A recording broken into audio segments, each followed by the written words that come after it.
नमस्कार दोस्तों, स्वागत है आप सभी का पाथ फाइंडर पर। दोस्तों, former Pakistan army officer lieutenant colonel Zaheer, उनको भारत में पद्मश्री अवार्ड से नवाजा गया है। तो अब दोस्तों सवाल उठता है, एक फॉर्मर पाक आर्मी ऑफिसर को कैसे पद्मश्री मिल सकता है। तो आज में हम इन्हीं की कहानी जानने वाले हैं, लेफ्टिनेंट कर्नल जहीर। इनके बारे में जानेंगे कि आखिरकार इनकी ऐसी क्या कंट्रीब्यूशन थी जिस वजह से इन्हें पद्मश्री अवार्ड मिला है। तो दोस्तों, मेरा नाम किंजल चौधरी है और मैं आप सभी का स्वागत करता हूं पाथ फाइंडर पर। आप मुझसे मेरे टेलीग्राम चैनल पर जुड़ सकते हैं, जहां पर लेक्चर के बाद आपको पीडीएफ अपडेट्स मिल जाएंगे। साथ ही साथ नीचे कमेंट सेक्शन में डिस्क्रिप्शन बॉक्स में एक लिंक है, तो आपके मन में जो भी सब्सक्रिप्शन रिलेटेड क्वेरी है आप वहां पर मुझसे पोस्ट कर सकते हैं, और लोन रिलेटेड क्वेरी भी आप वहां पर डाल सकते हैं। तो दोस्तों आइए आखिरकार देखते हैं न्यूज में क्या है। तो दोस्तों न्यूज में है, former Pakistan army officer lieutenant colonel Qazi Sajjad Ali Zaheer, उनको इंडिया का one of the highest civilian award Padmashri से नवाजा गया है। आप देख सकते हैं हमारे प्रेसिडेंट श्री रामनाथ कोविंद जी, उन्होंने भी ये तस्वीर ट्वीट की है, और जिस कैटेगरी में इनको पद्मश्री अवार्ड मिला है वो कैटेगरी है for his contribution in the field of public affairs. तो अब इन्होंने क्या किया? तो दोस्तों वैसे तो ये फॉर्मर पाकिस्तान आर्मी ऑफिसर थे, लेकिन इनका योगदान बहुमूल्य रहा है 1971 के जंग में। तो इनको जो अवार्ड दिया गया है वो दिया गया है फॉर हिज रिकॉग्निशन। इनको जो रिकॉग्नाइज किया गया है वो है for his sacrifices and contribution to the 1971 war. तो आइए अब जानते हैं लेफ्टिनेंट कर्नल जहीर के बारे में। तो दोस्तों, लेफ्टिनेंट कर्नल जहीर, उनका जन्म हुआ था बांग्लादेश के कोमिला डिस्ट्रिक्ट में। जब इनका जन्म हुआ था उस वक्त ये बांग्लादेश नहीं, ईस्ट पाकिस्तान नाम से जाना जाता था। तो आप देख सकते हैं दोस्तों, ये है बांग्लादेश में कोमिला डिस्ट्रिक्ट। तो यहां पर इनका जन्म हुआ। फिर ये जब 20 वर्ष के हुए तो ये फौज में ज्वाइन कर लेते हैं, आर्मी ज्वाइन कर लेते हैं, पाकिस्तान आर्मी को ज्वाइन करते हैं। और इनकी जो पोस्टिंग होती है दोस्तों वो होती है सियालकोट सेक्टर में। तो सियालकोट सेक्टर में ये पोस्टेड होते हैं। और जब वक्त हो चलता है 1971 का, महीना होता है मार्च का, और पाकिस्तान आर्मी जो एट्रोसिटीज बांग्लादेशियों पर कर रही होती है वो अपनी चरम सीमा पर पहुंच जाती है। तो जब पीक पर एट्रोसिटीज होती है, बांग्लादेशियों को आप कह सकते हैं कि एक जेनोसाइड होता है, वहां पे बहुत सारे बांग्लादेशियों को मारा जाता है। तो उस वक्त ये सोच लेते हैं कि अब वक्त आ चला है जब पाकिस्तान के इस जेनोसाइड में ये साथ नहीं दे सकते। तो उस वक्त वो मन बना लेते हैं कि अब इंडिया जाना पड़ेगा।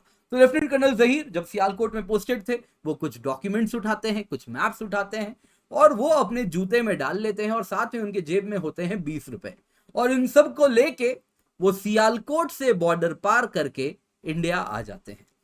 तो दोस्तों जब इंडिया आते हैं, जाहिर सी बात है अब तक जंग की शुरुआत तो नहीं हुई थी, लेकिन गहमा गहमी हो चुकी थी। मालूम था जंग बस कुछ दिनों में शुरू होने वाला है। तो जाहिर सी बात है पहला सस्पेक्ट होता है, सस्पिशन होता है कि ये तो पाकिस्तानी स्पाई होंगे। तो इनकी ग्रिलिंग होती है बॉर्डर में फोर्सेस के द्वारा, इंडियन फोर्सेस के द्वारा, कि आखिरकार इनकी क्या मंशा है, क्यों आई ये पाकिस्तान का साथ छोड़ के भारत, तो क्या कारण रहा। तो उसके बाद इनको पठानकोट में ले जाया जाता है, जहां पे सीनियर मिलिट्री ऑफिसर्स आते हैं और उनसे पूछताछ करते हैं।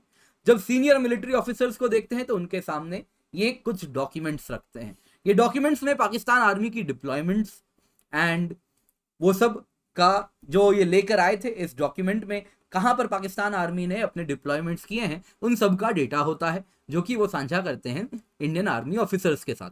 और इसके साथ इंडियन आर्मी ऑफिसर समझ जाते हैं कि ये जेन्युइनली बांग्लादेश कॉज के लिए कंसर्न है, चिंता करते हैं, और बांग्लादेश कॉज के लिए ये लड़ने के लिए तैयार है। तो इसके साथ दोस्तों लेफ्टिनेंट कर्नल जहीर को दिल्ली भेज दिया जाता है, जहां पे एक सेफ हाउस में इनको रखा जाता है कई महीनों तक।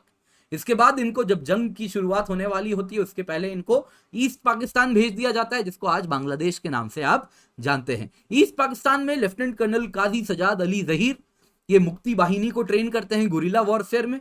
इसके सिवा ये सेकेंड आर्टिलरी फोर्स को भी ऑर्गेनाइज करते हैं, जो कि सिलहट के सेक्टर 4 रीजन में डिप्लॉय की जाती है। तो दोस्तों मुक्ति वाहिनी के इस बैटरी का नाम था रोशन आरा बैटरी। तो उस सेकेंड आर्टिलरी फोर्स को भी यही डेवलप करते हैं एंड उसको ऑर्गेनाइज करते हैं।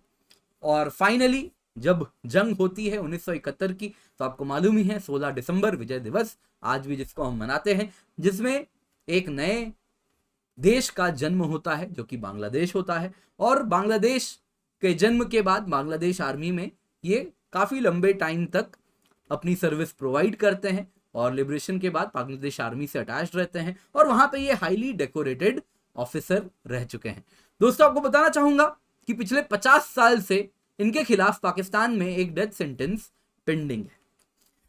तो दोस्तों अगर आप देखें तो लेफ्टिनेंट कर्नल जहीर को इनकी ब्रेवरी के लिए बहुत सारे अवार्ड मिले हैं, जिनमें से एक है वीर प्रतीक, जो कि इंडियन इक्विवेलेंट समझ लीजिए वीर चक्र का हो गया। तो वीर चक्र का इक्विवेलेंट बांग्लादेशी अवार्ड है वीर प्रतीक, जो इनको मिला है। इसके सिवा बांग्लादेश का हाईएस्ट सिविलियन ऑनर स्वाधीनता पदक भी इनको मिला है और अब इनको पद्मश्री से नवाजा जा रहा है। ये वही वर्ष है, इस वर्ष ये 71 वर्ष के होंगे, इस साल ये 71 वर्ष के हो जाएंगे।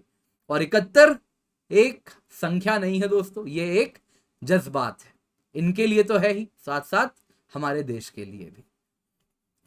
तो दोस्तों आपको बताना चाहूंगा स्पेशल प्राइज वीक चल रहा है इस वक्त, तो अनअकैडमी में स्पेशल डिस्काउंट है। एक साल की प्लस कॉम्बो सब्सक्रिप्शन की कीमत अगर आप देखें तो वो है 46,739 रुपीज और iconic GS plus optional combo अगर आप देखें तो इसकी कीमत है 63,989 रुपीज, यानी 15,000 से ज्यादा रुपए की बचत।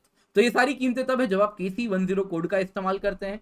तो दोस्तों जब आप KC10 कोड का इस्तेमाल करेंगे तो आपको सिर्फ 10% ऑफ नहीं मिलता, आपको बेस्ट मेंटरशिप मिलती है, डायरेक्ट हैंड होल्डिंग मिलती है, बेस्ट नोट्स मिलते हैं और जो गाइडेंस है वो सारे subjects of GS, essay and geography optional को कवर करेगी। तो जब भी जाएं अनअकैडमी जाएं और सब्सक्रिप्शन ले दो KC10 कोड से लें और फिर मुझसे संपर्क करें। तो दोस्तों अनअकैडमी लर्नर से 170 प्लस लर्नर्स ने एग्जाम क्रैक किया है। यूपीएससी कॉम्बैट करंट अफेयर्स भी हम रन कर रहे हैं, जैसा आप स्क्रीन पर देख सकते हैं। तो KC10 से आप इसका हिस्सा बने, 14 नवंबर 11 बजे कॉम्बैट का हिस्सा जरूर बने।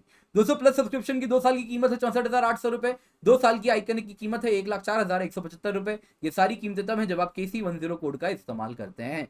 इसके सिवा दोस्तों 1 साल की ऑप्शनल सब्सक्रिप्शन की कीमत है 24,750 रुपए। यूपीएससी सीएससी बैचेस हैं 17 नवंबर से जो स्टार्ट हो चुके हैं, होने वाले हैं। तो दोस्तों 1 साल का बैच, 2 साल का बैच, आपको सारे बैचेस देखने मिलेंगे। इसके सिवा दोस्तों आपको बता दूं अनअकैडमी आए, use the code KC10। Thank you so much for joining, have a great day and let's crack it.